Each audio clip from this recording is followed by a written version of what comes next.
Well, I am a New Englander, indeed a Connecticutian born and bred.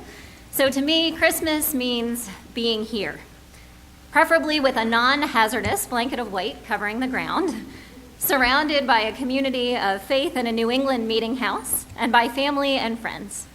There is a sense of home that I get at Christmastime here in Connecticut that I don't even get all that often living here throughout the rest of the year for some reason.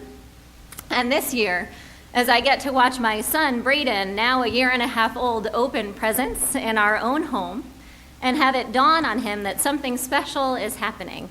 It just makes that feeling come alive a bit deeper for me. I share that information with you so that I can share a story of one of my Christmases past, the Christmas that I almost didn't make it home. You see, for 6 months, from November of 2004 to May of 2005, I had the opportunity to live as a missionary in the Dominican Republic, working with teams from the United States who were there on medical and construction missions in a city called La Romana and the surrounding sugarcane workers' villages. Ryan, my now husband, and I had just gotten engaged in July, and I looked at him the first day of November and said, "Bye, I'm leaving," and off to the DR, not sure of what that might entail. The differences in a variety of ways were, of course, staggering. But being a Connecticut native, there was nothing stranger to me, or that made me long for home more, than Christmas lights hung outside house and apartment windows in the middle of 80-degree nights. So I was excited to be able to take a week at Christmas time to come home, to see my family, and to spend the holidays where I belonged.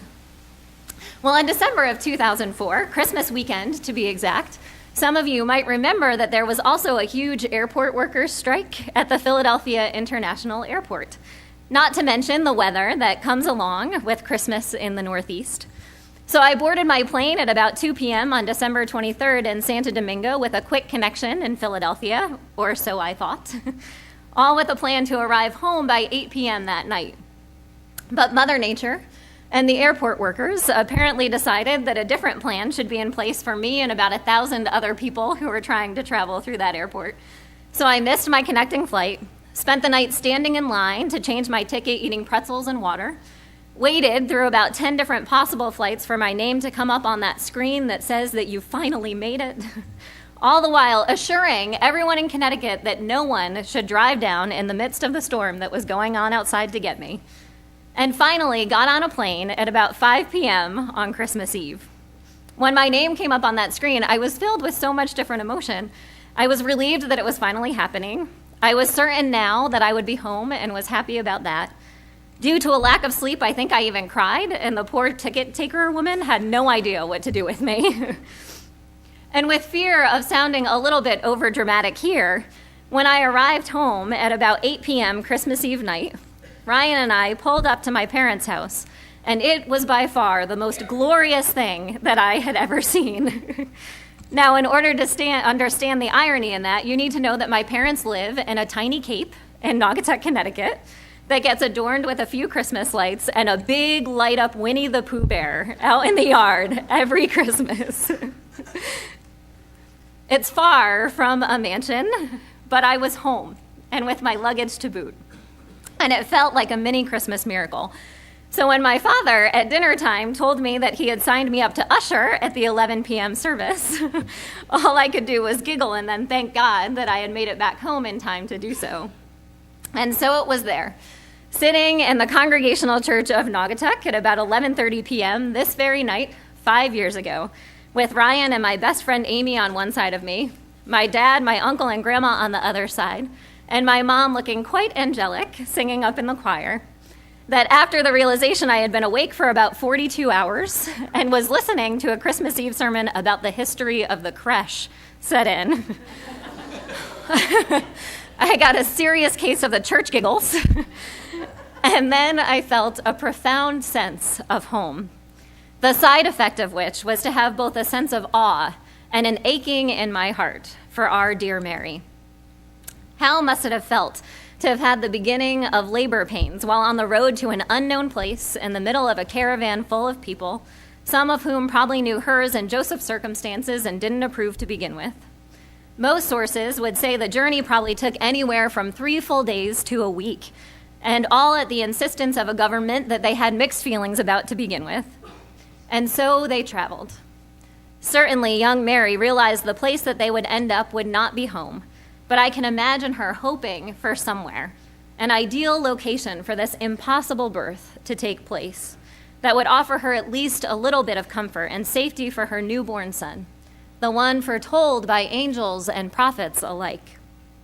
And so the story goes, that the time came for her to give birth to her firstborn son, and she wrapped him in bands of cloth and laid him in a manger because there was no place for them in the inn. Mary and Joseph landed, for all intents and purposes, in what was more than likely more of a cave than the wooden stables we see in our nativity scenes nowadays, where animals were kept, and laid Jesus in a stone feeding trough, bread for the world. It certainly could not have been the modicum of comfort that Mary sought as they rode into Bethlehem, and she felt the time drawing closer. But the impossible birth happened. What the angel told she and Joseph came to pass, and we hear that the angels passed along the word to the shepherds. The shepherds traveled to that new home that Mary and Joseph made for their new family, and shared their joy and all that they had heard about who the baby Jesus was and would become. And Mary pondered everything in her heart, that miracle and all that came with it. Perhaps for Mary, it was the beginning of a new journey of faith that she didn't even know would exist for her 9 months earlier. She had become a mother in the midst of difficult circumstances and knew that her child was something special. She didn't quite know what that meant, but in the silence of her heart, she gave thanks to God. She wondered about her life ahead, and she realized that a miracle had taken place. Well, this year, perhaps more than others in recent past, I have had my radar out looking for Christmas miracles. We've been living in difficult times, no doubt. Perhaps not as difficult as many, but not without some extreme challenges. And fortunately, my radar has been working overtime. I have watched impossible births take place all over.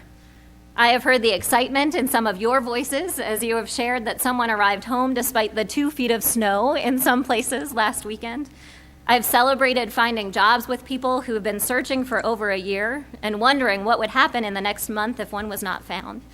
I've seen generosity overflowing from this congregation as people brought in all of the gifts for our giving tree and have given to the blanket fund, to Angels for Anthems, the flower fund, and to our own Christmas offering.